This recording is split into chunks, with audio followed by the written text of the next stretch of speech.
Hey guys, welcome to OhYellowCircle. Today in this video tutorial, I will share with you how to put an image inside of text in Photoshop. Just go to the text and I'm writing here a place and click to OK. To transform, click Ctrl plus T.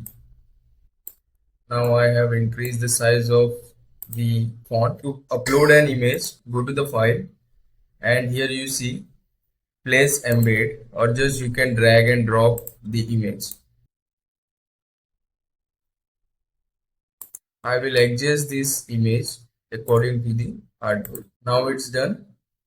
Then I will go to the layer panel and now here you see I just hold a alt key and now you can see here the down arrow. I will just click a left key of my mouse. Now we have successfully added the image inside of text. You can do the same as well while just clicking right key of your mouse and create clipping mask. Thank you so much for watching till the end. Make sure to hit the like and subscribe to my YouTube channel.